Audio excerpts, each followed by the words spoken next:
Baby, we are here and we are live, and we do not agree. This is going to be, I think, a really good time. Really thankful to have everybody out there from all over. Agent Mag 17, I'm glad that you're here. You can't wait. We can't wait either. And the same thing goes for my good friend, Barbara Foster. We love you and we're glad that you are here with us on all platforms. We're streaming across the board. Some of you are watching on X. Great to have you on X. But if you're on X, we definitely want you to switch over to any one of our YouTubes because X ain't paying shit, not giving any opportunities to anybody except conservative creators. So, you know how we feel about X and Elon. But so please, any one of our three YouTube channels. So this is going to be a good time. And we want you guys in the comments to feel free to engage, but do so respectfully. I think it's fair to say that I'm probably the most sensitive of the people on here, right? Will we agree that I'm like when it comes to like not sensitive from the people on the call, but people in the Yeah, yeah. comments. Yes. Like because I don't care. I care. Like I'll be like, I'll block you bad, block it real quick. If I don't know who you are, if I know you and love you, then it's a little bit different. A little different. So, we can just kind of jump right into it. And so when we look at this disagreement that we're having, because it really is becoming, I think, and the reason why we wanted to make this something for everybody is that we know that you're having the same conversations that we're having. And we know that you're talking about these same things. We have chosen conscientiously, purposefully, not to take this into video content or other content that we make because we try to be on the same page and on the same page as the majority of people who are boldly blue in the work. But I do think that the conversations as we've been having them on conversations, FaceTime, via text, would be a benefit to more people because I know that you guys are having the same conversations. So, Brian, how would you describe what the real conversation or the real issue is? How would you describe it? Well, first, let me start off by saying I love this graphic, and the whole question on the side is all clickbait. Is it the end of the? Is it the real end of the blue three? It is never going to be the end of the blue three. Let me just put that out there. But I will say this: I think that is very important because Kenny made a really good It's point. like it's like Beyonce, Michelle, Kelly, and me, Michelle. Right. Bitch, Y'all I don't don't even know know. Michelle Well, I is, don't huh? know. Shit. I'm feeling like Farah. I'm feeling like Farah lately, child. Bitch, I'm feeling like who is it, Latoya, motherfucker? I'm feeling like bitch. Let, Let me say this. Baby, I wake up Latavia. every motherfucking day feeling Latavia. like Beyonce. Let me say this. I think a lot of people are having these conversations. You're absolutely right, Zach. And I think the other part that Kenny has been saying off camera has been great, which is I think we need to really bring these conversations to the fore because we can do it in a respectful way. That just because we firmly disagree or vehemently disagree and or are very passionate with our viewpoints, that it doesn't mean that you have to automatically, like, we're all on the same side and we don't have to block each other. We don't have to unfriend. We don't have to do. It just means that you disagree, and that's fine, and you can do it respectfully. And as long as you're bringing your receipts forward, there's no problem. At least that's how I feel. I know that when we talked about it off camera, that's how we all feel as well. So I think the reality is that a lot of people are having this conversation right now. We see it online. We see it in private spaces talking about Hakeem Jeffries and his current leadership. The question really is he doing enough / is he meeting the moment? And a lot of people are weighing in on that. And I really do firmly believe that there's a lot of people who are also not talking about it because they're not talking about it publicly because they're afraid of what that could mean in terms of the optics for the party. Does it mean that we have a lot of infighting? Does it mean that we can't get together? Does it create, and I think Kenny has brought this point up as well, voter apathy, right? Does it create this mentality that, oh, well, all Democrats are the same and they're not doing nothing if we critique Hakeem Jeffries, who's the minority leader, right? And we have to be very sensitive to all of those pieces. And at the same time, really, in my view, I don't want to speak for everybody on this panel, but in my view, be honest about holding folks accountable because I think my argument is it creates voter apathy on the other side. That when there are legitimate people who are the base of the party, who are true, and when I mean the base of the party, I mean people who are loyal to the party, who have voted blue, who understand the importance of voting first of all, but voting Democrat because they can save the country from these fucking Republicans who have consistently shown their asses. People have legitimate concerns and they don't necessarily feel, in their view, that Hakeem is meeting the moment. And so when there's a lot of these concerns coming up and they don't feel heard, or we brush it off as just, okay, don't say that because it's voter apathy, or don't say that because of the criticisms. I think they then creates another set of voter apathy, which is like, wow, I'm not being heard, so fuck it. Why the fuck am I here? And that's what we also don't want to do. So I think that there's two parts to that struggle and that conversation, and we got to be sensitive to both. Well, let's just start off with what we were talking about in the group chat. Yeah. Let's get into it so people can know what the hell is going on. So I personally believe that when it comes to Leader Jeffries, I believe that he's not given the same amount of grace that, and then this is just black leadership across the board. We're not given the amount of grace in order to improve in spaces.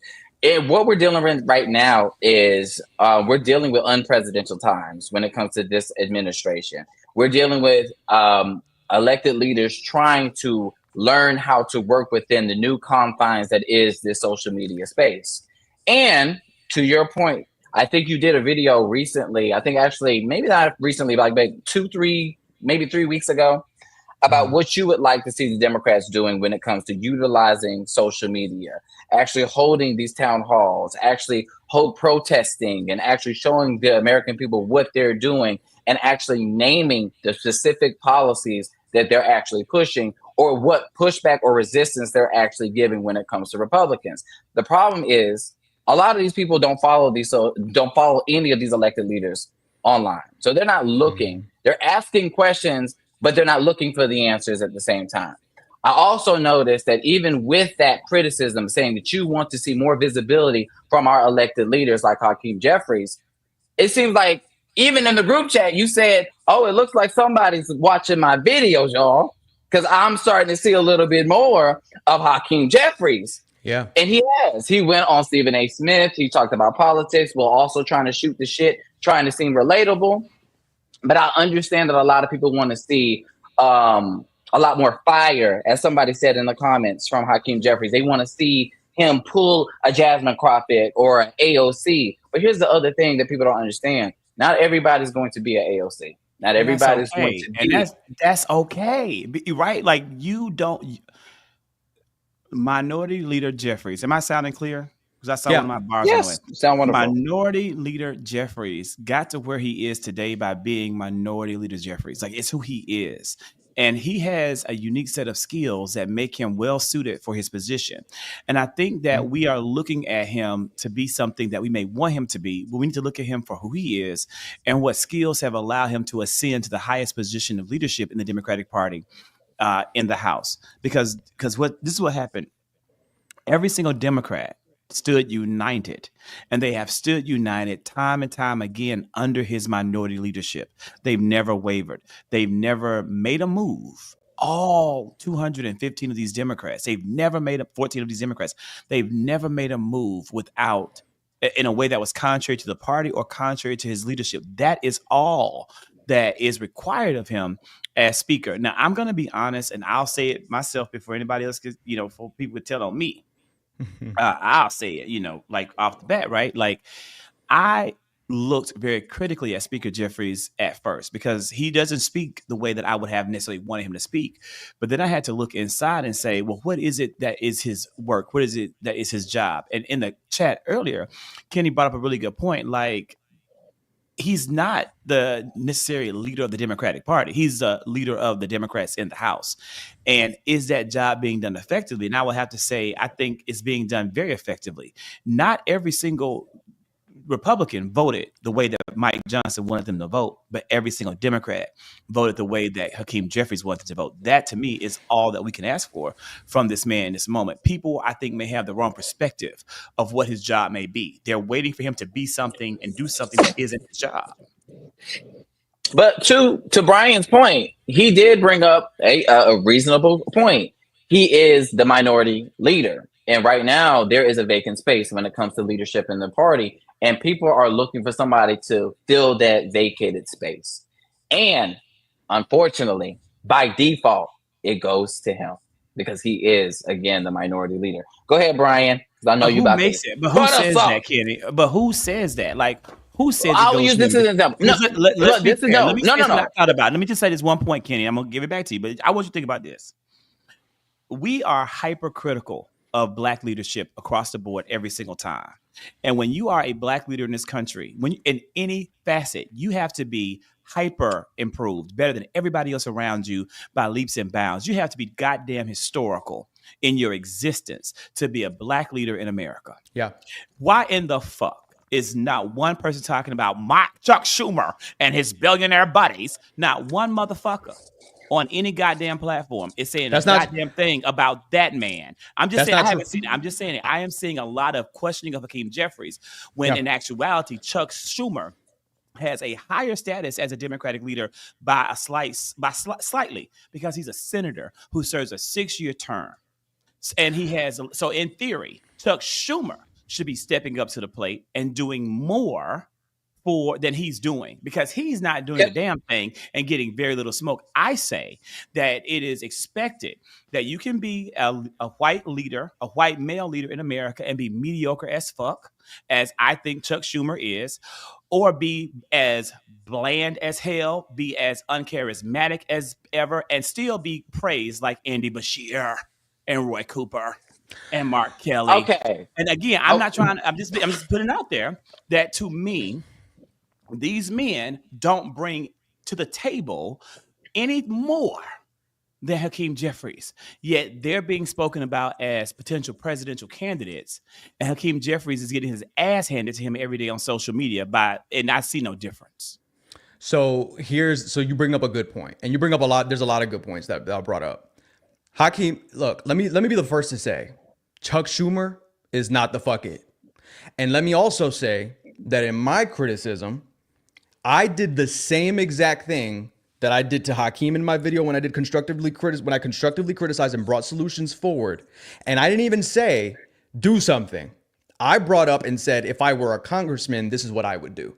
I did say that his statement was not it, but I did the same thing for Chuck Schumer when his ass wrote a fucking tweet talking about, oh, well, you think this is not going to impact you. Wait until you see your pizza prices at the Super Bowl. Here's the fucking thing. So fuck Chuck Schumer. Let me start off by saying that publicly. Fuck Chuck Schumer. We can say that. Because he's also the pizza prices at the Super Bowl. You'll just wait until the pizza. Now here's the thing. Let me say this. Let me pull back a second. There is a theory called the glass cliff theory, right? And the glass cliff theory is what happens when black people, women, and people of color are put into positions when there's a sinking ship. It happens all the time. They're always taking the fall whenever there's big ass problems going on in society, or when a company is going under. I think right now, again, Nancy Pelosi was the one who chose Hakeem Jeffries to be in that seat, right? She pulled the leverage, she pulled the stuff. So you made your point about, why Hakeem Jeffries got to the position that he is, where he is now because of, his work. Absolutely. But also, let's be very clear about the reason why people get into that seat as the minority leader and or the Speaker of the House is because of they're the person who usually and or has the best connections and or raises the more money, right? So he raised a lot of money. And that is what it takes to be the person in that helm spot, 100%. So when we say that he was qualified for the position, absolutely. Has he wrangled the votes every single time consistently? Absolutely. That's what you do as an effective leader of the House of Representatives. And by the way, if you're in the Senate, if you're the minority leader or whatever, Chuck Schumer, that is your job too, to get everybody on the Senate on the same motherfucking page. The same way on the other side, Mitch McConnell was getting all the Republicans on the same page, blah, blah, blah, blah. Right? Great. So he has been effective for those moments. My argument is for this moment,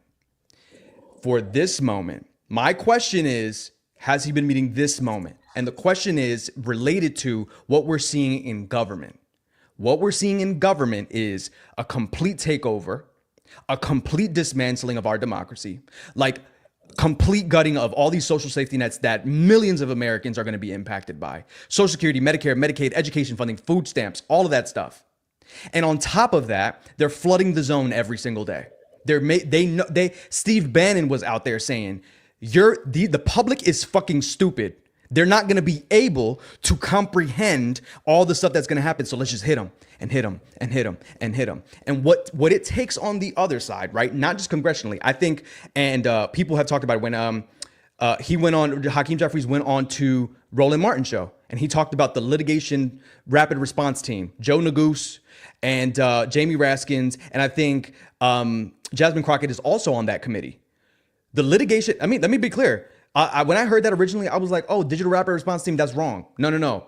I went in and looked at it. It's the litigation task force. What they're tasked with doing is going to, as soon as they drop an executive order, as soon as they drop something that is unconstitutional, they have to go and work with the attorney generals in all the Democratic states so that they can put forth litigation through the courts. That is effective. That is effective.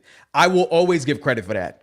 Now, when I heard digital rapid response team, I was like, wait a minute, Joe Neguse, who I don't even know. I learned about Joe Neguse at the Roland Martin show. I'm sorry. I don't know who the fuck Joe Neguse is. I hate to say it. I don't know who that is. So when you tell me, when I heard digital rapid response, I'm like, communications, I haven't seen Joe Neguse anywhere. So I looked into it and it's not that. So, okay, great. So in terms of communication, right? A lot of people say, well, what is it that you want Hakeem to do? I gave many different examples of what what Hakeem can do, right? As an example, one, creating a band of content creators that are willing to do the work. And by the way, we're on the inside. We understand that the DNC and some of these caucuses don't got any money. But guess what? There's people here on these social media streets, 3 of us included, that would do this work if we were tasked, if there was a coordinated effort, concerted, because we care about this country. Let's just be very clear. So to not have that be something, okay, great. Okay, so that we're not doing that. Okay, so communications. Are we doing a press conference every single day? I know that people in their own respective areas have been doing it, but is it coordinated? Is it concerted? Are we making sure that the message is the same? Are we looking at all these inefficiencies? And Hakeem Jeffries has been on record saying, and Jasmine Crockett talked about this on the Breakfast Club, that he said, we can't attack everything. That's great, fine. It is true because of flood the zone. But Jasmine Crockett even said specifically, she was like, okay, we can't attack everything, but my suggestion is why not attack some of the big things that we see? It doesn't have to be for a long drawn out 1 hour live on this one thing, but can we hit it for 5 minutes? Can we put out a little clip? Can we, you know what I'm saying? Like, and I think some of the things, even from her body language, from what I'm seeing, from what I've read on what I saw on the interview, it seems as if though, there's even with people who are in leadership right now, or even in elected officials, they can't come out and critique their leadership. That's just not going to happen. And I would never ask them to do that. But us on the outside, who people do listen to because we are doing the work and we have the bona fides, it's important that we speak up because we back up the people like the Jasmine Crockett's who have been doing the work daily, like AOC who has been doing the work daily, like Maxwell Frost who has been doing the work daily, like Lauren Underwood who has doing the work daily. Like there is a list of people who have been on these streets doing the fucking work, and we got to give those Democrats their due diligence. But at the same time, when we got a lot of Joe. We love Joe. No, Joe Neguse. It's a lot of comments. I'm sorry. He pulled. Look. He pulled the Keke Palmer. He said, "Sorry to this man." We know Joe. I hate to say it, but I don't know who this man is. We got some people who are like, yes, we know Joe. But to the point. What I'm saying is that a lot of people didn't know who that was, and so originally when people heard about that, it was more so like, what? So here's my point. So let me end by this, and I'll give it back. So the point is too that Chuck Schumer gets the same fucking smoke, in my view. Nancy Pelosi, white ass, gets the same motherfucking smoke. Nobody has said that publicly other than Zachary Kirk. Hater. But let me be very clear. Nancy Pelosi worked the fucking phones and made sure that AOC didn't get the position. She sabotaged the future of our party. And she's known for it. She is a menace to women, to black women, Hispanic. She's a menace to women of color.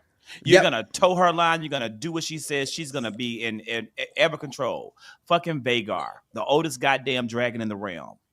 Right. But here's the point. Zach, to your point though, when she was the speaker, and when she was the leader of the Democrats in the House, she did her job effectively in wrangling all the votes that was needed. So we got to give the credit there, and she was effective there. But at the same time, she has hurt the party and the future of the party by blocking by using her power to try to make sure that some of the new leaders coming up don't get the positions.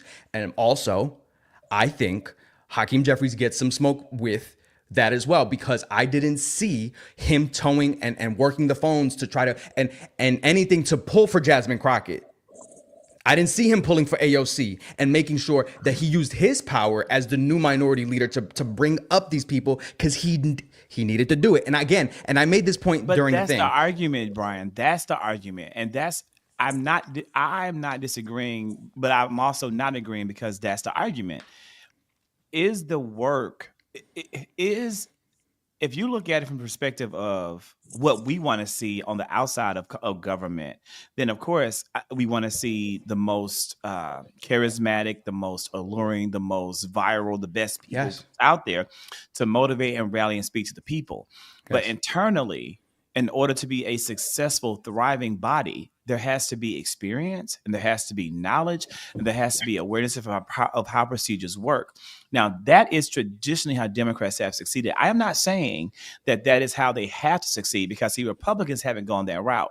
But let's go back a little bit in a different perspective. Yeah. Marjorie Taylor Greene is nobody's speaker, and she is No. the most vocal monster on that side. Lauren Boebert is nobody's anything. Well, hand job giver. But I mean, she's not anybody's, leadership or anything like that in the Republican Party, right? But I'm just saying, no, when you look, the people on the right they are hell bent trying to portray Jasmine Crockett in that same light, and she isn't, but that's what she is to them. Right. So while I may feel complete disgust at Marjorie Taylor Greene, Republicans don't feel that way. She's a hero to them. So what I'm saying is, it's about understanding how the process works. And Representative Crockett, as amazing as she is for the people, I don't know if she's been in Congress long enough to be at that level to demand a high senior level leadership position. I'm not saying she isn't. I'm just saying I'm torn about how I see it, because I understand how someone like Hakeem Jeffries would not fight and make those calls on her behalf when you have other people that have been there longer, who have served longer, and they're going through the traditional ranks of ascending to leadership in the House. But my argument to this is, and I know, and I want to hear what Kenny has to say. But my argument to that is that I think that that's the old playbook that loses us. Is a losing strategy. The fact is that this gatekeeping party boss mentality of you have to earn your stripes and work your way up. Like, my thing is, if you're qualified, you're qualified. If you show the leadership skills, if you are resonating with the people, I mean, this is the politics is about. Politics is, I don't want to boil it down and oversimplify and be reductive, but let's be very clear. Politics is a popular, like the popularity contest of the century. That's right? That's it.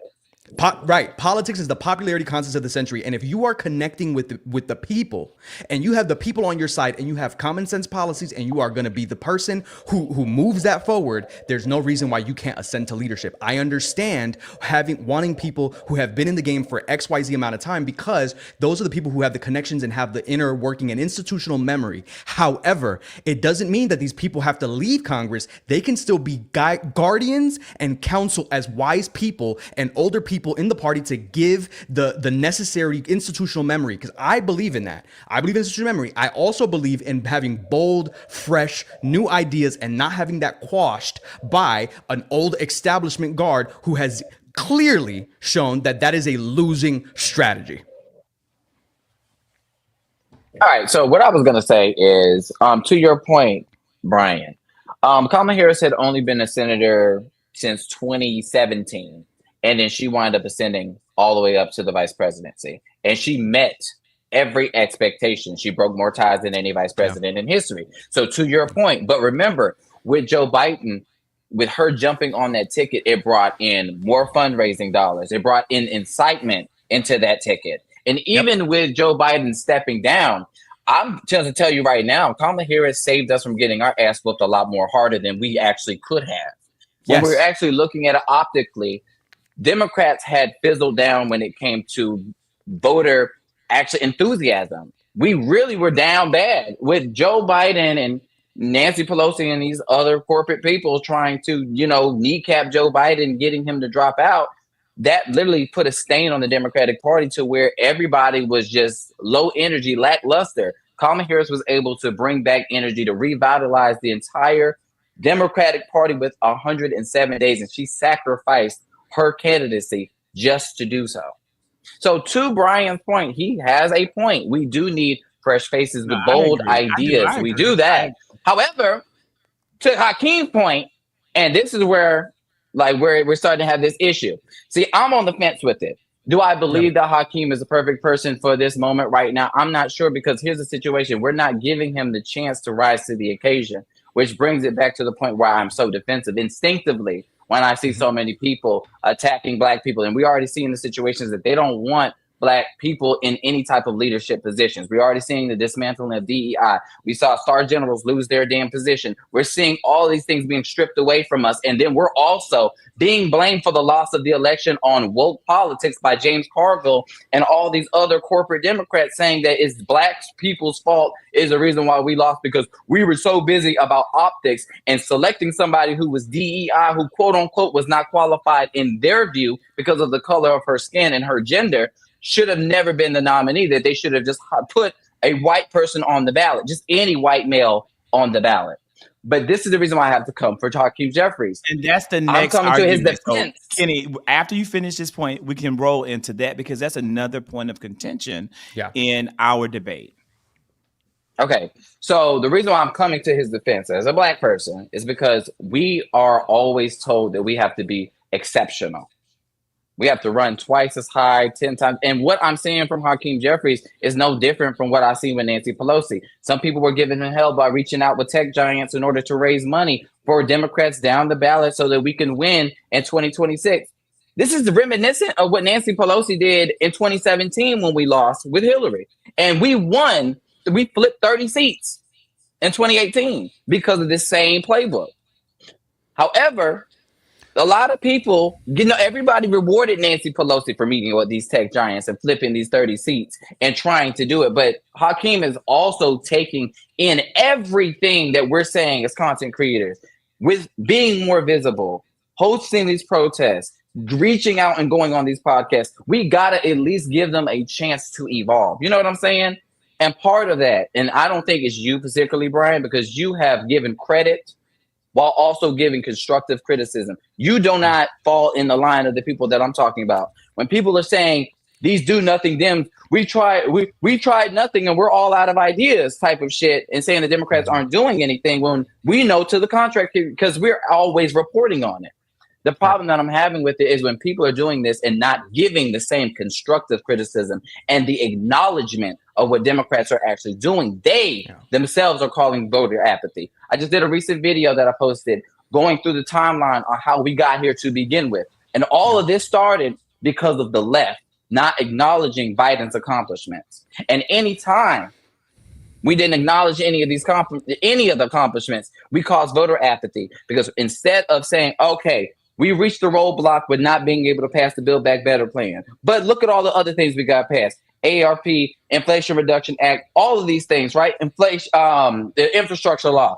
But because we reached one roadblock with Joe Manchin, why not continue to encourage people, hey, all we need is to maintain the Congress and flip a Senate seat. But instead, we got complacent and we lost the House. And then Republicans took over. And when they took over, all of a sudden, you're starting to see all hell break loose. They defunded FEMA, which caused a horrible national disaster response. And that wasn't Biden's fault because he did everything on his level. But everybody blamed Biden for what Congress did. You know what I'm saying? And when we're constantly doing this and we're never bringing it back to the original source, which is always a Republican that's holding the knife, instead, we all jump on Democrats and blame them for everything without ever acknowledging anytime that we have a grievance, they try to meet that moment. They're a little slow, absolutely damn slow. But I think that we have the ability.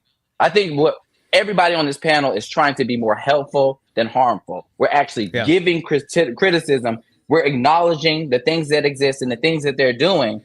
However, we are trying to help. There's room for improvement. And I think that's what's so important about having this conversation on live. There's so many great points that people are bringing into the chat, which are the points that we've been talking about in our own discussions. And so, like, one thing to talk about is, what can they do? And I think we're gonna table the conversation around what's perceived as just putting out there, what is the role of Black people in the new Democratic Party or the next version, next iteration of the Democratic Party? That's something I want to talk about.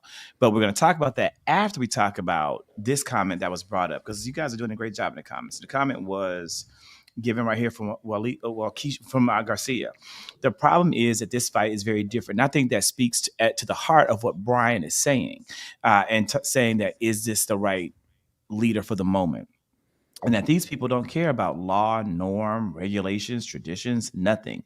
They will push just to see how far they can get. And I think that's very, very true. And so it kind of becomes, but then again, as Speaker Jeffrey said, in that clip I was showing earlier from Twitter, I was hoping it would play, but I was testing it out because I wasn't able to download it to be able to play it directly, is that, but they have no leverage. And people got very angry at Minority Leader Jeffries for saying that. But the reality is, you, the American people, and maybe Starlink,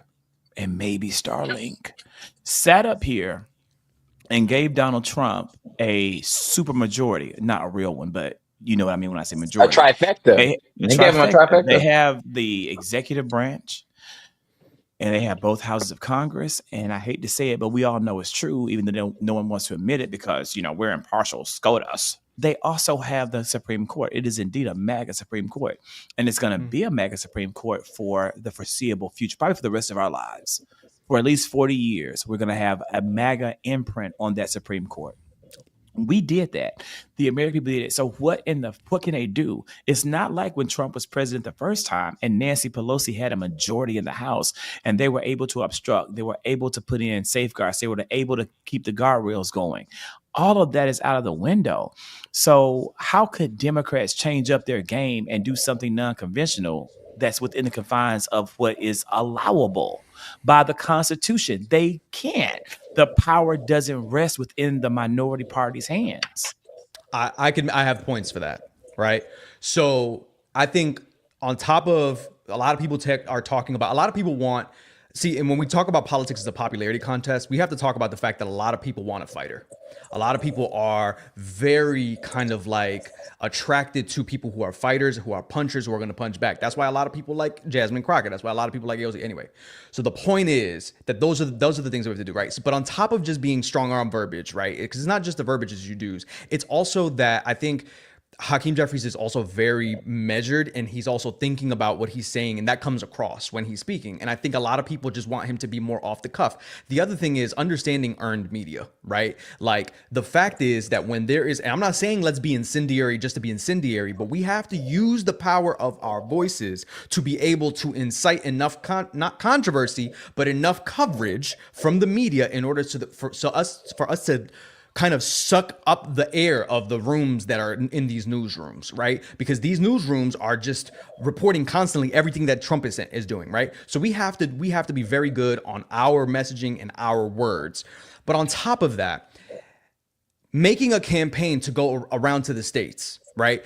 A lot of people don't like Bernie Sanders. I like Bernie Sanders. I'll say that publicly. But Bernie Sanders, with this Fight the Oligarchy tour, and I will also give the criticism publicly here that I'm like, yo, nobody knows what oligarchy and autocrat is, right? Let's be very clear. When we talk about messaging, I'm equal opportunity over here. But when Bernie Sanders is doing this Fight the Oligarchy tour, he's going to specific districts that are vulnerable to Republicans that only won the district by little bit in terms of Trump, right? So for 2026, he's going very specific to these places and giving this message. Now, what's happening? A lot of people are seeing these pictures and seeing these white people on the things, and they're like, yo, it's just white people, fuck it. But these are the places that are white. They're heavily white. And my argument is he needs to use his white ass privilege to be able to go and talk to his community. We talk about this all the time. It can't just be us talking to everybody. White people need to talk to their own communities, and he represents that. And he also represents an economically populist message that if he's getting these enthusiasm there and overflow crowds and motherfuckers outside, and he going outside and doing 2-3 speeches in Iowa, in Wisconsin, in Nebraska, it's very important to show that this message can also resonate with those groups of people, because oftentimes that is not the Kenny, message. lift up your hat. Lift up your hat. Lift your hat up. What you mean lift up? You have a sound problem. I think that the phone is on your iPhone, and I keep hearing it, and it's fucking me up. Oh, my so bad. see if you lift the hat. No, it's good. Take It's it. good. Yeah, It's good. No, it's good What now about because it's not now? touching. Okay. much better. Okay. So let me go back to it. So going out to the people, coordinating a campaign to have all these Democrats go back to their districts and have these conversations, right? And going the message to the people because not everybody is on. I know I see people saying Boo Sanders. I understand. People not going to agree with me, and that's okay. Fuck Bernie. I understand that. I understand. I'm in the minority, but here's the point, right? The point is we have to replicate that because not everybody is on social media. Not everybody's getting their information from us and or from other social media people. So we have to go to these places where people are not. We also have to start leveraging our democratic channels. They are look. We got the bona fides to say this, and we vote Democrat because we understand. But the reality is they have these emails and text chains. They still asking for money. They can use those text chains and email chains to go and micro target cities and districts that are very vulnerable and say, these are the phone numbers of your Republican congressman. And even though you're a Democrat and you live in these Republican districts, fucking call these Republicans out. And here's their phone number to the congressional switchboard. Here's why that's important. There is data that shows that Republicans call their congressman 8 times more than Democrats do. And if they're the only ones hearing Republicans and their Republican constituents, and they're not hearing that you exist in their district, they fucking represent you too. Even though you're a Democrat and that you have a Republican, they represent you. They answer to us. We pay their fucking bills. Taxpayer money, $174,000 of base payer money goes And the bills of Elon Musk. and the bills of Elon Musk. So let's be very clear. We can be using and leveraging that. Another thing they could be doing, we talked about building a rapid response team of content creators. We already talked about that. Another thing, coordinating and creating a Democratic press corps to be able to every single day do a press conference. And not just here and there and somebody with a small podium outside the Capitol building and one person inside with the Capitol and one person like on Instagram Live that only 2 people are watching. Because what's his name? Hashtag Hank Johnson. You know what I'm just saying. There are people we got to be more concerted and coordinated in our efforts. And what I'm saying is that we can do, there are tangible things that people can see and do. And by the way, I'm not saying it, but I'm just saying we're not elected officials and it shouldn't be us coming up with these solutions. That's all the other part of the argument. Like if we're going to have these criticisms, I'm bringing solutions because I'm solution oriented and I'm not just here to say, just do something. And I don't know what the fuck I want you to do. I'm bringing solutions forward. And these are just a list of 5 things, but I can go on and look, hell, go on Chat GPT and say, what can I do as a Democratic Congress member? In terms of the, like, I'm serious. If you need ideas, you like go and do, but that's also why you want town halls, because you talk to the people and see what they want you to do. So I do want to say, like they're saying Democrats. He says Democrats have us. Let me go back and share my screen because I had stopped sharing. And so like just today. So first off, I see a lot of people. We have a good number of people who are watching. Especially she was great. She was great. This is my favorite, one of my favorite congresswomen, hands down. I love her. I love this woman. This is Representative Sydney Dub. Like, I love her so much. She is the epitome of Black excellence in my eyes. She's an academic. She's a very intelligent woman, has a beautiful family, loves her husband, is a proud final woman of Zeta Phi Beta. I love this lady. And she made a little bit of time for me today because she was so frustrated after yesterday. So we just did a very brief interview. But the interview is still up on Twitter, but it's also on YouTube. So I see a lot of you are watching on YouTube, on X, and that's fine. That's what you like to watch. But please come over to one of our YouTubes. And if you don't follow me, please do so, because we're trying to build these platforms up. We don't make anything. We get nothing from being on X except heartache and pain and trolls and abuse. And there's some people who love that shit. And shout out to Chris Mowry, shout out to Harry Sissons, shout out to Livia Juliana. But I will be damned if I'm going to sit here and put my good intellectual property on a platform that hates me and a platform that chooses to platform Nazism and bullshit. I'm not fucking doing it anymore. So I'm making content like I've always made content. My content exists on platforms that respect me as a content creator. Right. And it's unfortunate. So somebody was talking about how, we working together, coming together. We can't come together to do a whole lot because we never do. When we're talking about media and supporting media, one thing that I've noticed is that there is a body of people that run behind content creators that look a certain way. Mm-hmm. And I'll just put it out there and say it. Aaron Parnas is a good content creator. He's 25 years old. He has connections. He's a good content creator. We we are in groups. That was We me. we are in groups with Aaron. So he is someone that we know, a good acquaintance. He does some good work. But it's shocking to me that Aaron Parnaska all of a sudden entered the space that we've been in for 4 years and amassed millions of followers, and we're still sitting here grinding away and not getting paid shit for our views because we don't have enough followers on our YouTubes. And that's because his followers or people who are attracted to his kind of content run to him, and people who are attracted to our kind of content make us bring it to them. Yep. And I'll leave it at that. So if you are still watching on the X platform that mistreats us and treats us like shit, lets people call us all kind of derogatory names, you keep watching, but we would much rather have you join us on our YouTubes. With that being said, on that, we have this amazing interview with Representative Sydney Dove. Love her. Check it out. But there are people like her, Jasmine Crockett, people like Representative Delia Ramirez. These people are coming out to do the work with content creators, get the message out. We need more of that, and we need to really help them do it. But Brian, what about the people that don't have the level of charisma, don't have the level of speaking talent that Representative Dove has? Well, first of all, can we just put, I just want to put Rafael Heredia Spratling on, can we put his comment up there? Because I think his comment is a really good comment that I think, again, goes to the heart of a lot of what, go ahead. I got it. So so everybody who's watching, right? Let me tell you how it works. I can't see Kenny and Brian when I'm looking at the camera, because I have a camera. And so so you see me looking down. That's when I'm reading and scanning the comments to look and see what I'm putting up. That's why I'm looking down so much. And then I'm looking over at the double screen, because I'm producing a show while being a part of a show. Hey, look, he's doing everything. I'm going to try to find his comment. So keep talking, Brian, while I find it. Okay, yeah, just above. Rafael Heredia Spratling says, what about going on the offensive and doing town halls in Republican districts, since the Republicans are now afraid to show up? And I think that's a really good point, given the fact that there was the smaller district in states where you see Trump win plus 20 points, plus 15 points. And those states, those districts have flipped. It's already, I've seen 2 so far, right? So that's a really good point, Rafael. It goes back to the heart of what I was saying earlier. But to your point, Zach, to your question, you said, well, what about the people who don't have the level of charisma? I'll give a great example. Motherfucking Chuck Schumer, the Billionaire Buddies. I don't know if y'all saw that video. I said, take a drink and take a shot every time you hear Billionaire Buddies. Because the amount of times he said it, I think he's trying to be relatable. It doesn't work. When he went out there and he was on that platform in front of the Treasury building and he was like, just stumbling over his words, and it's not, that doesn't, and he tried to start a chant, we will win, it didn't work. Same thing when there are certain people that we need to put in the forefront and make sure that we are doing our due diligence to get them across all media platforms. But here's my thing. Is another one. Stacey Plaskett is another one, good one.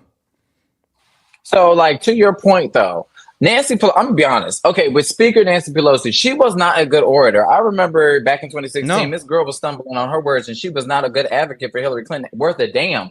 But I'm not trying to talk on Nancy, but I'm just saying, she was terrible. Horrible orator. Could not speak. But, again, and this brings it back to, I think, with the wrong expectations with Black leaders, we don't give Hakeem Jeffries the ability to be Hakeem Jeffries. Now, as far as Chuck Schumer's always been a boring old white man who just needs to be in the background. But to your point, I feel that we can have good leadership. I just feel like the organization we should have our heavy hitters on the front lines speaking. That's it. We should have our heavy hitters going to these districts and hosting these town halls, like you said. We need people like a possible Gavin Newsom who can go to these places and relate to these Midwestern he's voters giving us or a something podcast. Like that. Gavin has a new podcast. So good, and he's a great Pete orator. Pete Buttigieg is also a great. Even John Ossoff is pretty good too. John Ossoff is pretty good. Look, but Kenny, to your point, I think, and I understand your point.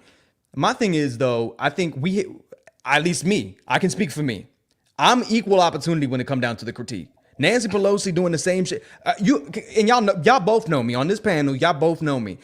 We can disagree on things, we can agree on things, but at the end of the day, I'm very equal opportunity. Nancy Pelosi is a bad orator, and when we talk about these things, my critique is the same. So when I'm critiquing XYZ person and I hear, well, let's critique, well, why not we didn't critique? I'm like, yes, but my critique applies the same way. Because, when that meeting with Silicon Valley, I had a problem with that. And the same thing, and I didn't know that you informed me, Kenny, that Nancy Pelosi did the same thing that Hakeem Jeffries did in terms of going to Silicon Valley, but I critique the same shit. Because why? Here we go to same thing. Because right now we are literally seeing the physical manifestation of what we've always seen, right? Because back in the day, billionaires used their money to lobby Congress forever. This is something that has been existing forever. The only thing is that now Elon Musk is so bold about it, there's no boogeyman behind the curtain because he's right in front of your face. The richest man on the planet, who's worth $500 billion, is going in with a team of hackers into our treasury building and all of our federal government agencies to fucking take all of our data and steal money and big balls and steal all of our fucking money to find $4.5 trillion to give a $4.5 trillion tax cut to the ultra wealthy. This is Elon Musk, the richest man on the planet, doing this. So the reality is, when you have, and I'm just going to put it out there, when you have Hakeem Jeffries going to meet with Silicon Valley, but not creating a campaign going to directly with the people, like we're talking about, like Raphael talked about in the comment section, that is a problem for me in terms of optics. I critique Nancy Pelosi the same way. I critique anybody who does it. Chuck Schumer, I don't give that. Fucking Debbie Dingle. Let's talk about Debbie. Why nobody talking about Debbie Dingle?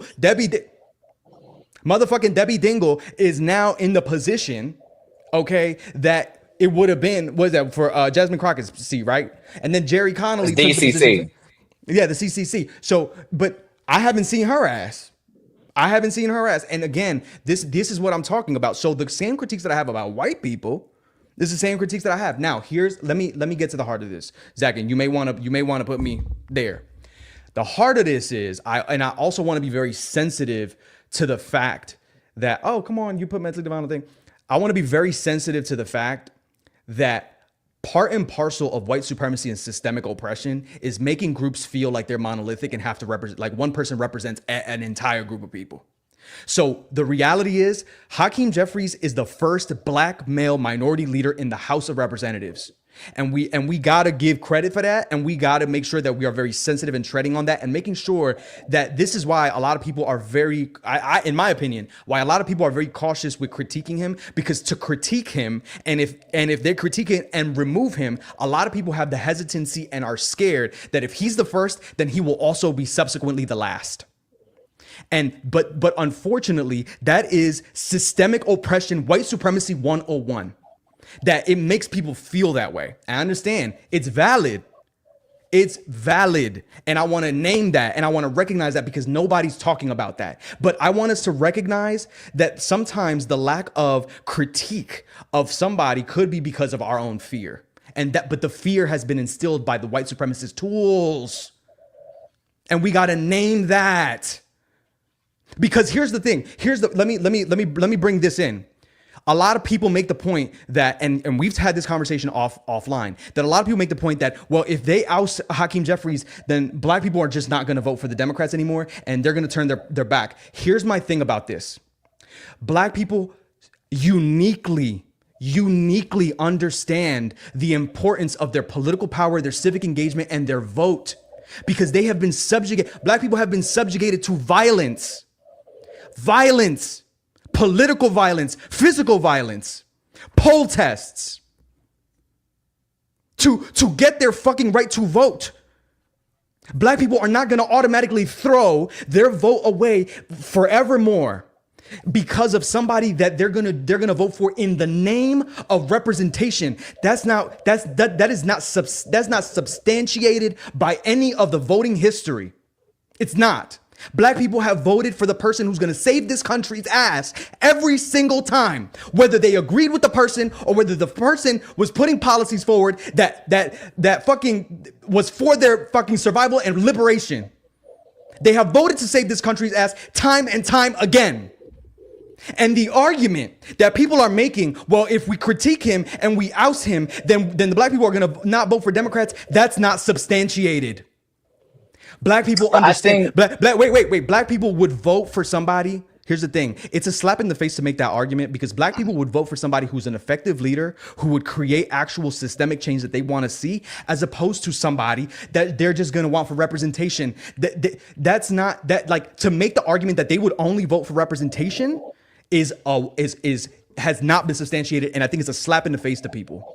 I really do. And nobody's saying that. And I understand it because, again, it's rooted in fear. But I want to name that. And look at the comments. Look at the comments. I'm gonna let Kenny give his moment too, right? But I want to give the opposite because that's true. That's fine. I know Kenny's, and this is what I'll say to that, right? I agree with you about why maybe some people are apprehensive or why they tread lightly. That is not why I tread lightly. I am reflecting deeply. I agree on what is real and not what, like, I recognize something that just because I want it or think it should be doesn't make it so. Just because I want Speaker Jeffries to have said orange, dirty, twice impeached motherfucker, and instead he called it, I want him to say, Donald Trump, you diaper wearing piece of shit. And instead he said, Captain Chaos. He didn't say what I want him to say. But it doesn't mean that what he said was necessarily wrong or bad. It was what he said and how he said it. I want to give Hakeem Jeffries the exact same level of grace and humanity that every single man, black, white, and otherwise, deserves. I also want to recognize the fact that this man did not get to where he is because he is handsome, because he is rich, because he inherited it. He got there because he earned it. And so there is something about him that has made him the choice for Democrats in the House of Representatives who put him as Speaker. And it is not for me to necessarily see or validate it because I'm not elected to serve in the United States House of Representatives. And so I definitely question a system that constantly allows it's in this moment, right? Because this is what I see in this moment for Democrats. I feel like Democrats are saying, non-black Democrats are saying that anyone can do it other than the black people. That we've let the black people have their moment. We let Jamie through, which they didn't. He earned his way. We let Kamala through. They didn't. She broke her way through. But I think that there are people who feel that. And they're saying now any working class, which to me is oftentimes code for white man, can get there and we will let him. It doesn't matter how boring he is. It doesn't matter how unconventionally unattractive he is. It doesn't matter how bad he may be dressed. We're going to let him go. In lieu of while we let these bland brands through, we're going to then criticize and chastise and hang out to dry Hakeem Jeffries. If the Democratic Party does that, this is a motherfucking vote they will never get. And I'm proud to say that because my beliefs and my values and my morals and who I stand with means more to me than any party affiliation. So I'm the black person who is going to sit here and say, fuck them, I'm not going to vote if they do not do right by Hakeem Jeffries. If Hakeem Jeffries is not the man for the moment, then it needs to be done well and in order and determined by the body that put him there, not by a random group of people on the side, leftist, socialist, communists who are angry and raging against the machine that they never helped support in the first place. To your point, Zach, I think we share certain sentiments, but I'm going to change it just a little bit. I think the situation was we saw them trying to, just sidestep or sideline Kamala Harris and steal the nomination from her. We saw that, right? And what would have happened is rather than 40,000 black women jumping on a Zoom call and being able to raise over $2 million in just a few hours, what would have happened is we would have voted for whatever nominee they put on the ballot. To Brian's point, we would have voted. That's not going to change. However, you wouldn't have got our free labor. However, we wouldn't have put our bodies on the line. We wouldn't be knocking on these doors. We wouldn't be organizing. And that's the part that we're missing from this conversation. I was definitely going to vote. But however, was I going to be on social media using my platform? Was I going to be going cross country on a tour on the Harris bus? No, I was not going to do that. And I think that's the situation. Exhaustion, child.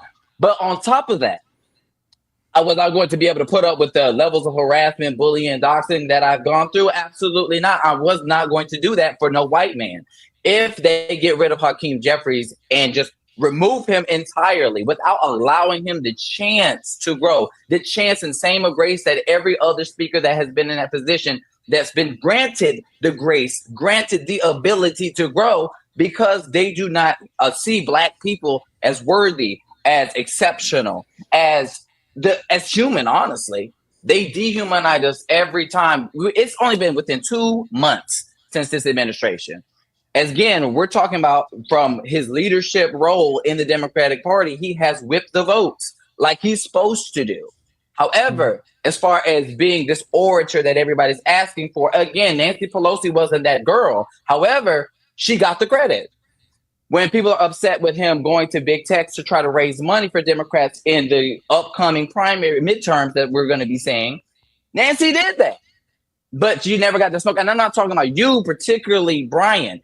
Brian, when you are giving a critique, you are also acknowledging what's being done, but also And telling somebody how they can be better. Those are suggestions. Yeah. I'm talking about what we're seeing from a lot of people who's causing voter apathy. They're not giving any suggestions. If they do something, it seems like they want Hakeem Jeffries to pull.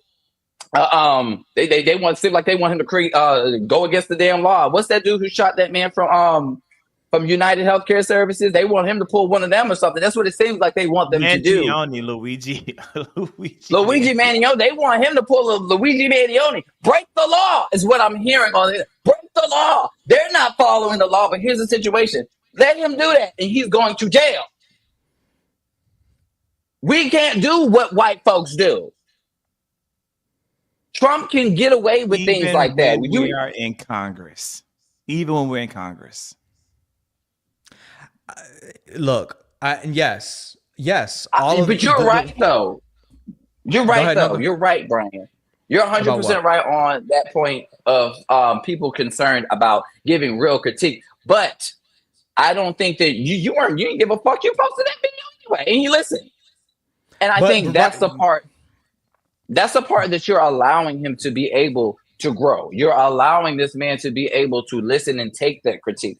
I feel like when we move, like, let's say, like, I'll use Joe Biden again as an example. Anytime we have a critique for Joe Biden, what did he do? He listened. Yeah. And he had, but he also had senior advisors as well around him that also listened and brought that, like, his administration was fucking strong. Like, we were at the table and we talked about things before the State of the Union, and the State of the Union the next day incorporated the changes of the things that we talked about. So I want to uplift your point. Go ahead. Yeah, but even to that point, they were also late when it comes to utilizing content creators. It took us 2 years to get there. It took us 2 fucking years, and a little bit too damn late, to be honest, because Republicans have already been doing it. But in this new world where we're trying to show them our value, showing them that they can utilize it, and showing that it can resonate, our job is to continue to criticize them and keep telling them, okay, I'm going to acknowledge that you're doing it, but you need to add this.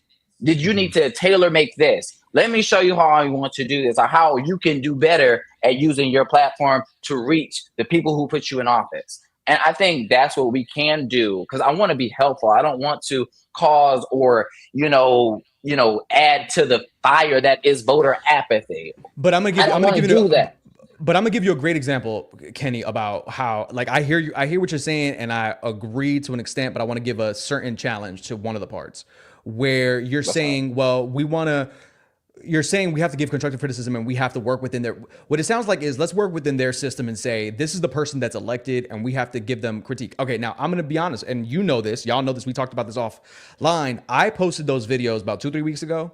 The one on Chuck Schumer, the one on Hakeem Jeffries. I have not posted anything since. I've had my own feelings and I've decided to move on and decided to talk about other things, to use my platform to amplify other issues that I think is very important. So I haven't said anything. I'm waiting to see if there's going to be some changes. So I'm giving that grace. At the same time, what I'm also saying is there has to be also a space for when that time comes. And again, everybody has a different perspective on when that happens for different people. So you may be giving a 3-month grace period. Maybe some people are not, right? Some people want it right now, particularly because we are uniquely situated in a different time, right? Like I hear your point of, in the past, we've given benefit of doubt and grace to other people, but we're also living in unprecedented times where we need a certain it's a dramatic and elevated kind of response right now, and people are kind of scared, and people are honestly afraid of where their next meal is going to come from, if they're going to have healthcare, if their kids are going to be fed, if they're going to be evicted. Let's be very clear that if people don't have food stamps, they don't have anything in their fridge. We understand that because we have some of those same of the lived experiences, so which is why people are very scared. So when people are also fearful about their daily lives, people don't have the time to give the grace period. People don't have the time to give the grace period. And we also have to give space for that. The other thing I want to say is there are some people we can't give grace periods to. I'm not saying that's Hakeem Jeffries, but I'm going to give you a great example. Kirsten Sinema showed her ass every fucking chance she motherfucking got. Who's another example of that? John Manchin. Fetterman. John Fetterman. Cinnamon.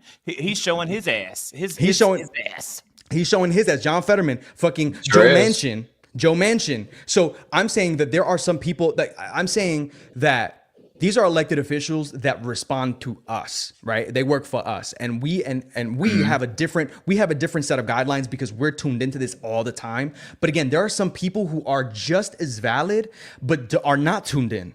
Don't have the resources, don't have the capital, don't have the leisure time, and are literally, they're afraid for their lives. And we can't blame them for that. And I'm saying that there needs to be space for that too. And that Absolutely. I want to respond to this. Is a great comment. And I think it's something I want to clarify something. So Hakeem Jeffries must build a better, stronger media machine. That's like what people are saying Kamala needs to do it. That's not what they can do. We have to understand that. Like the media setup has skewed to the right dramatically. It's been bought and sold and bought again. So this isn't something that Speaker Jeffries can control. It's beyond his control.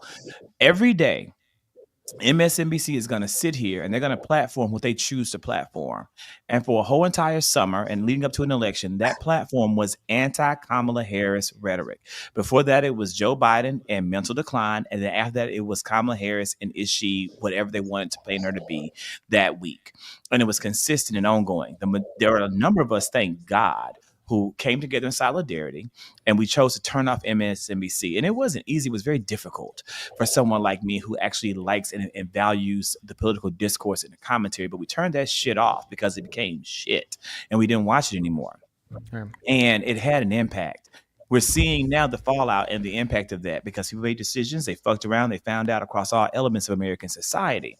But I say that to say again, it's not on Speaker Jeffries to do that. Now, the Democrats have to make some hard choices about how they use other media leverages like content creators and like podcasts. But the reality is the ecosphere isn't there. And that is our fault, not necessarily theirs. And that's why I said what I said earlier. You have content creators or podcasters who look a certain way and people run to them and they get full support. And then you have those who look like us. You guys like the content that Kenny is creating. You guys are supporting the content that Kenny is creating when Kenny brings the content to you. But Kenny should be monetized on YouTube, and he's not because he doesn't have the watch hours yet.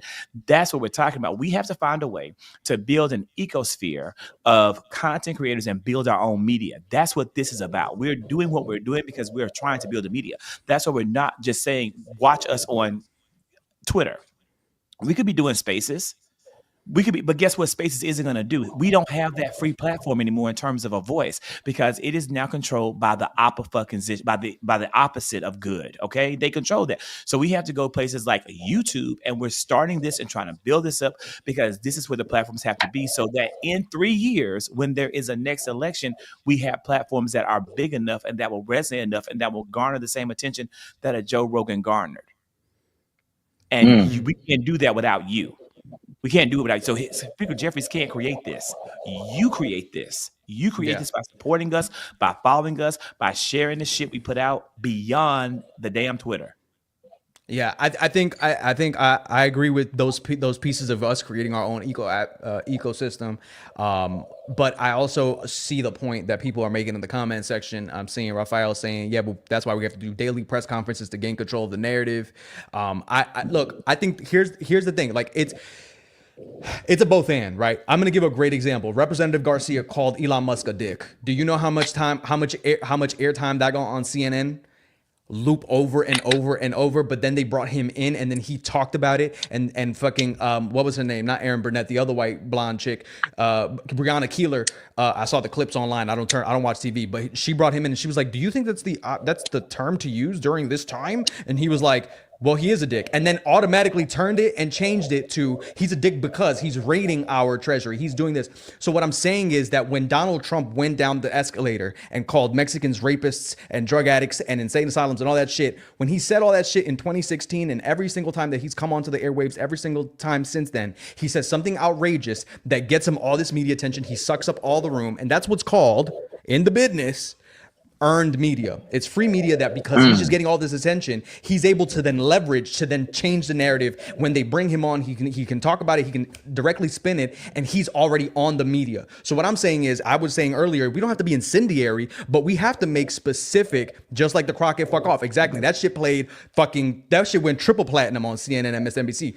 But the reality is that these are the things we have to do. We have to be like bold and innovative in our ideas, because doing the things that are considered bland don't give us that media attention, right? And so when we had that media attention, we then spin it and we talk about it, and we have to suck up that air room, because we know that for a long time these mainstream media corporations and execs are trying to skew it and have been skewing it for the right. We know that. We saw this we see Joanne Reed get tossed out. We see fucking Stephanie Cross. We've seen like all these different liberal and progressive platform people on some of these mainstream media outlets get tossed out. Okay, but we have to be this is part of the strategy. They know this better than anybody else knows it. We have to be out there and bringing out the message, because they're going to let them paint us as radical. Let them paint us as radical, because guess what? It gives us more attention and airtime. And you know what Trump doesn't want? That. Trump wants all the attention. Trump wants all the airtime. It's the reason why he was over the Gulf of Mexico and in his plane signing an executive order for the Gulf of America to be changed and calling it the Gulf of America Day. It's the same reason why he signed an executive order to bring us back to plastic straws instead of paper. He wants the consistent attention, and everybody falls for it every single time. I'm saying let's fight fire with fire and do the same on our side. It's not too much. It's not too much. I agree. Look at that. See, all three of us, big three, agree. I mean, and the again, blue three. I mean, we could be the big three, but like I feel like I'm the biggest person of the three, so I don't want to be talking. So I think we could just go with the blue three. But can I say this? But Zach, can you say this? And Kenny, can you say this? Because Zach and I had a very passionate conversation and a very passionate debate, and we can disagree about. I'm talking about offline. I'm talking about in real time, in person. But this is what people do. When people are brothers like the motherfuckers that you're seeing on this screen, let's call it real what it is. Zach, can you direct and put the three on the screen and the big screen? Put the big three on the screen. Change it right there. Boom. When you see all of us, and you see as tight as we've been. What y'all don't know behind the closed doors is that we uplift and we satellize each other's names and we talk about. And you know what? We've gone to the White House. Before the fucking White House, we've been together. We hang out with each other in real life. We're real life bonded brothers, and we disagree on things sometimes, and we come to blows. But at the end of the day, it's all love, it's all respect, and we can do this, and it doesn't have to be the end of the fucking world. And we have to name that, because I think a lot of people, on the Democrat side, on the liberal side, I know people are like, let's say the differences between liberals, leftists, and Democrats and all this stuff. I understand that, I get that, and some people have been shit. We constantly vacillate depending on the actual topic. Some of my beliefs are going to be far left. Some of my beliefs are going to be more liberal and maybe moderate, but I doubt it. Yeah, and the thing is, we vacillate and we have difference of opinions, but we're not enemies of each other. And here's the other thing is, when we consistently look at each other as adversaries instead of coming together and saying we may disagree on some of these things, but we agree at the end of the day where we need to go. This is what they want. They want us divided. They want us not talking to each other. They want us having infighting so that we're not coalescing together and we can't fight. United we stand, in solidarity with each other, just our own selves, and alienated we fucking fall. And that's what they want. And we cannot give them that, and we won't give them that. In the next 4 years, our asses will get through this. We've survived way much more. We've You know survived way what? much Going more. forward, just going forward with Yes. these conversations Yes. that a lot of people don't give they don't give enough grace to have these real hard hitting conversations to where there's actually nuance and we're actually coming together for a common goal and purpose. I think that I would like to challenge somebody. If you have a difference of opinion from a leftist, but you also share the same political party or same ideals, I suggest you have these conversations, because the whole deal is when we're having these conversations, what we're doing is we're actually coalescing. We're coming up with game plans on how we're going to meet this goal. And that's the part that's not happening. A lot of people are just, oh, I'm going to shut you down. If you don't agree with everything I'm saying, I'm blocking your ass. Block. And I'm going to go live in an echo chamber and then act like what's happening over here isn't really happening. And now I done shut off a voter block that I could have easily pulled to my side, and we could have came together for a goal and a purpose. Yeah. And I think that's where the issue lies. I think a lot of people are shutting each other down. And even right now, I'm doing my best to even reach out to people who I've had horrible disagreements with. Like I'm talking about enemies. What do they call it? Arch nemesis. I'm having a lot of. You've been talking to Trevion. I'm having a lot of nemesis that I'm reaching out to. Trevion Kuti? Brianna No, Greyjoy? hell Nina no. who you been talking to? All I'm saying is I'm doing what I can. Okay, I'm reaching out to people who I've had bad disagreements with, and we're all coalescing together.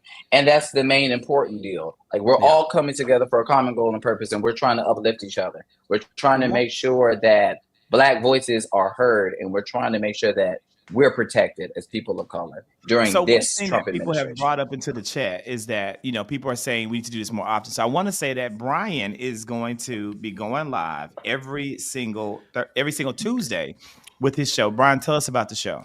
Every Tuesday night at 8 p.m., you will find the Mentally Divine podcast, where, again, my tagline is politics is pop culture, because we need to make politics accessible to everybody. And I think that everybody with the same fervor that they watch anything that's pop culture and follow it should be following politics, because this actually does deal with your day-to-day life. So watch it Tuesday nights at 8 p.m.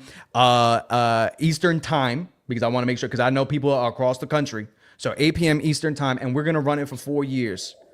4 years. We're going to go from February. We already did our first show yesterday, February 25th, all the way to January 20th, 2029. We'll probably do some additional shows. Some people were saying, do more shows. We need you more times a day. I might do more than one day, because it's just, we may need it, right? But I also need to understand my bandwidth and take my breaks as well. But hopefully January 20th, 2029, we will be inaugurating the next president of the United States.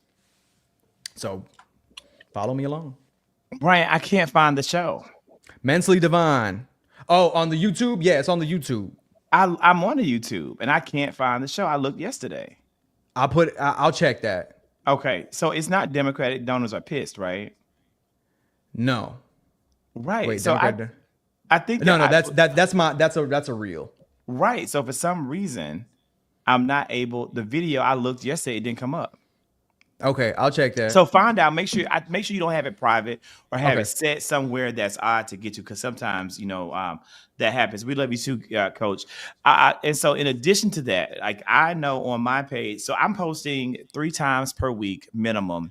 Actual video, and it's called The People's Brief, where I'm just giving a rundown of the news, or I'm taking a deep dive into a topic, and it correlates to my Substack called The Colored Section. And the reason why I call my Substack The Colored Section, and I post on the Substack at least 5 times per week. On the Substack, it's free to subscribe. All content is free. It's called The Colored Section because I address things and issues that impact Black, brown, and queer communities, and so that's the focus of the platform. Now, in addition to that, I am going to also, so 3 times a week. I really hope that we gentlemen could do this at least once a week. So that way you get 2 times of Brian, more times of me, and we get Kenny into the habit of doing the YouTube more often. We got to get Kenny in. We got to rope Kenny in. We got to. Look. But I post when I want to. I work. Okay, a nigga tired. Kenny, oh my God. So I gotta I pay think these bills. Kenny. wait, Kenny, Okay. can I say? What do Wait, I Zach, do? can I say? What do I? Oh my God! People think I want everyone. This is a great time to I say know it. that you work, but I'm not like you. Okay, I I can't want do the what you do. whole because That's why I you're may so have some special. co-workers watching. Like I want everyone to know I work a massive ass job that has a huge like hour requirement. And I work every day from start of day to end of day. But I'm Yeah. also I am a workaholic. I'm not gonna lie. So let me also say that. So if anyone out there, you're a therapist, you have like specific therapy for workaholics. Like I truly do and throw myself into work to cope with other issues. And so I know everyone knows, all my real people in my life know it's a real thing. So I'm not gonna stop working though, because shit, I got fucking money to make and bills to pay. Because now I like Okay. having money in the bank. But I say, Kenny, I work too. And I make content at night until like 2 a.m. and post it throughout the course of the next day. So I'm just saying, Kenny, the world wants more of you and the talent that you have. We need it. Yes, I I'm second doing what that. I can do, but I'm a lazy ass millennial. I'm just playing. But yes, so I'm doing what I can, and I'm trying to put out as much content as possible. I'm trying to work out, and I've been reaching out in the backgrounds. If y'all haven't seen me within working, I'm also multitasking, and I've been trying to reach out to Congress people, particularly Black elected leaders who do not get the level of spotlight that they deserve. I'm supposed to be reaching out. I'm supposed to be working with Chantel Brown. I will be at the State of the Union doing Black media, so I will be there, and I will be hopefully, Garcia if had made a possible. comment about that. Garcia had talked about we do that. Garcia, Kenny does it more than all of us. Kenny is oftentimes with our elected officials and giving that close, intimate connection to our elected officials. That's something that he does very well. So definitely, if you don't follow Kenny on all his platforms, Too Raw, Too Real, you need to, and you need to follow his content that he's going to be making on Tuesday at the State of the Union. And I'm lucky I'll be right there with you, Kenny. I'll be right there with you. I'm flying up We're gonna be Monday having a night. time.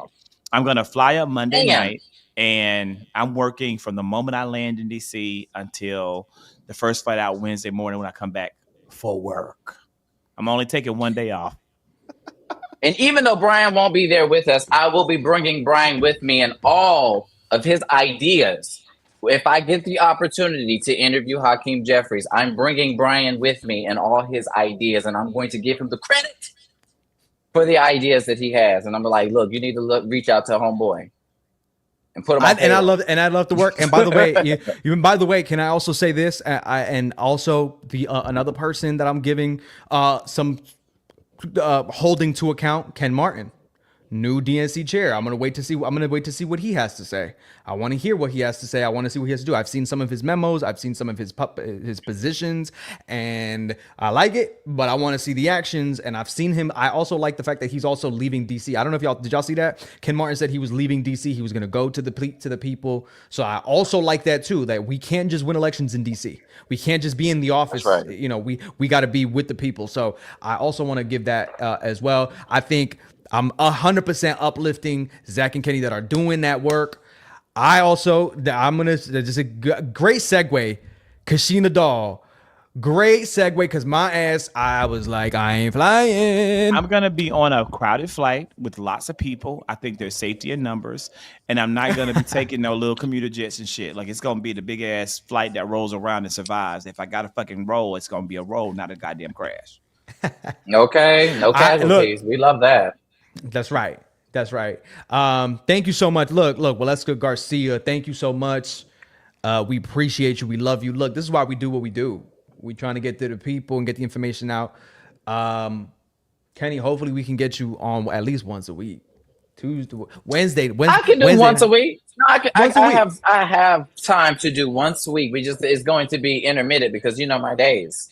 And you need to do more lives on your TikTok while you still have it. Because people love. I have been doing my look. I did one today. Hold on, Zach. You know the foot in the door technique. Just he already committed he committed the one. Let's get him in. We got him into one. Let's be careful. We got him for one. So y'all heard it here first. Kenny said he is committing to one time a week. One time a week. We're good. That's fine with that. I'm fine with that. You have my show one time a week on Tuesday nights. You have this show, maybe potentially, possibly, perhaps on Wednesday nights. People like consistency, Kenny. Hopefully we can get you for Wednesday nights. But then I don't know. I think Zach goes on live Thursday. I think he want to do Thursday or Mondays. It's gonna be the Kings at the table will be recorded on Monday, dropped on Tuesday in the day, and so that way it primes up for your show that comes on Tuesday at night. Then we could do this thing on Wednesday. It'll be good, be ready to go. Perfect. Boom. Look at that. Because it's good. People need that consistency. And I guess, and let me also say this, the people in the comment section, back me up if you're right. A lot of people have been turning off MSNBC because of all the changes that's been going on, and when Joy Ann Reid was canceled, like that was fucked up. A lot of people have been turning off CNN. A lot of people have been turning off mainstream media, so they're looking for places to come in. I want to let y'all know we are here. We are here for all of us. I agree with that. Be safe with the Ronas out there.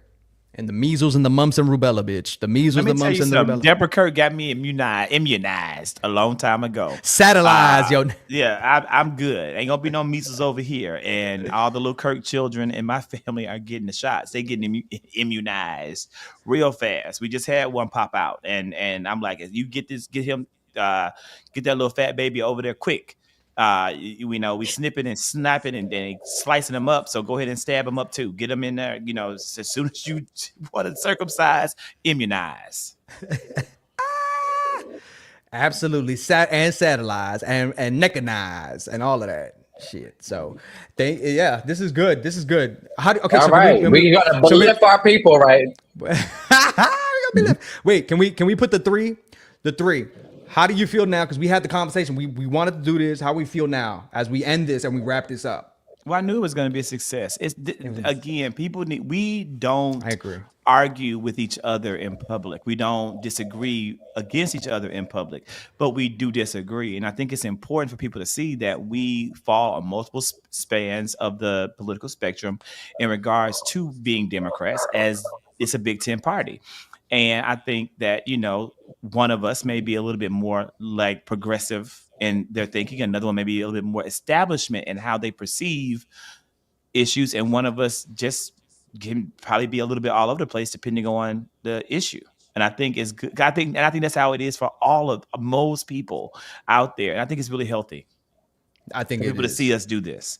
Kenny, what you think? Y'all give me my tens. I'm the one who said we need to do this. When we were arguing in that chat, I said, look, this is some good ass content, y'all. It was. I agree. People need to see it. And also, can I just tell this? Because a lot of people that are here are a lot of people from our Twitter. Don't let the Twitter echo chambers mess you up. Because I think sometimes also there's people who come and attack. And I want to say this too, that not a lot of people talk about this, Zach. Not a lot of people talk about it, but there's infiltrators that are bots and trolls that act like they're Democrat to sow division within us. That's right. The best AI money can buy. The best AI money can buy, and the best Russia, because Russia are the best propagandists. If you look into Russia and you see their propaganda machines, they've been great about it, and they've been perfecting it, and they study the American psyche. They study the tensions that have existed, the racial tensions, the gender tensions, the LGBTQ tensions, and they look at all of that and they try to capitalize and satellize and try to act like they're Democrats and try to act like they Democrats and try to sow division but I'm a Democrat, and they so clear and transparent about it. I'm a Democrat, but y'all with the transgender stuff, shut the fuck up. Now there are people who do agree with that, but that's a very slim majority of people. They try to amplify those tensions. They try to amplify those people. To try to sow dissension, and we cannot allow ourselves to fall prey for the motherfucking okie motherfucking doke. Mm-hmm. It's true. My whole goal in this entire, what I want to see, particularly with this Congress, is I want to make sure that I validate people's issues or feelings, but I also want people to understand that they're not alone, and that even though we do not have the majorities right now and the numbers are not on our side, that you're not fully alone and nobody's abandoning you. And I think that's the real thing that I want Democrats to do going forward, is to make their constituents know that you are not alone. Okay? Because what they're trying to do is separate all of us to make us feel isolated. Because what it was, this divide and conquer. Yes. And in many cases, unfortunately, sometimes it works. I hate to say it, and we cannot. And this is also the part of my show on Tuesday nights that I think should commit here on these shows, that we're going to consistently call out the times where they try to distract us with bullshit. Every single time they try to distract us, we got to just name it and say, that's a distraction. That's a distraction, because we have to quit, because a lot of people fall prey to it. And we cannot allow it to hurt us anymore. We can't. So yeah, I would love to see. There's good points, and again, support Joy Reid and her other platforms now that she's making a shift. Roland Martin is Black History. Like, I want to, I have a video I'm going to post about Roland on the last day of Black History Month. I don't think enough people have given this man his flowers. He is the precursor to what we're doing as content creators, because when the establishments did not give him his due, even established Black media cut him short because they couldn't sustain. He realized that the future existed in ownership, and that's what pushed him out to create the Black Star Network, and they're thriving. And people are giving credit to other like Midas Touch, and they're out there. They're getting like these. They're having like #1 podcast. Roland Martin's YouTube channel does bigger numbers. He has bigger numbers on a weekly, ongoing, rotating basis. The performance is amazing. This man is making, substantial income that he's putting back in the community. So I would love to see Joy partner with Roland or be on the Black Star Network. I do not want to see too many people create their own networks, not too many of them, because then it becomes a competition and we're all running around. I want to see it to where we all kind of work together. Like, again, I'm not going to be on a night that Brian's going live. I'm going to be supporting Brian's live. I wouldn't be trying to go live on a night Kenny's going live. I want to be in a place where I can support Kenny's live. I want to make sure that we're able to do that and then bring our followers and our supporters over to those platforms. So I don't want to see the same thing, somebody creates the opposite. I want us to see what we have and build that up to being a strong network. I agree. And can I also say that YouTube is one of those places that when you looked at the data back at the election, YouTube was the place where there was a lot of right-wing shit running amok, unchecked. There was a lot of right-wing shit running amok, and a lot of us were not on YouTube because we were content creators in our own rights for whatever reasons. We were doing TikTok and Instagram, and like, if you look at the data, overwhelmingly in the other platforms, Kamala Harris was positive.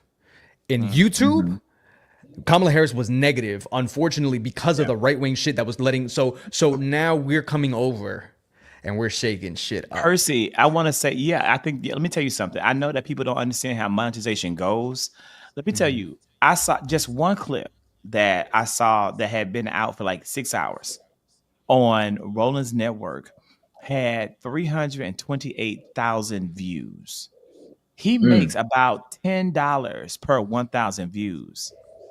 This man made $3,200 from a clip that had been out less than a day, a couple hours. Come on. Roland Martin is posting 20. He films like maybe 6 hours of content. Those 6 hours of content is monetized in its live form. But then Roland's people are cutting those clips up into smaller clips, like 10-minute clips or 15-minute clips, 20 minutes. Roland Martin is making about $500,000 a day on a bad day. He can afford to pay her. He can afford to pay her. Yeah. And that is the other thing too. A lot of people don't know how, some on this side it works. On types, but absolutely. They and that's the other thing too. They also do their own things in terms of investments, their own companies and their own media companies. They do their own things, and so there is ways to get that done. I mean, look at a great example of this. Also, Don Lemon. It hasn't been out for a year, and once he left CNN, he went on YouTube. He hasn't even been out for a year on YouTube. He has over 500,000 subscribers already. I love what he did, and can we also say this? I love that he came out and said the real truth, where he's like, look, you've been lied to and I'm trying to give you the real shit, because he's worked on the corporate media side and he knows that the execs have come and made sure that he doesn't say the certain things, that they don't quote unquote radicalize the people and don't give them the truth. He's like, fuck that. I am finally free.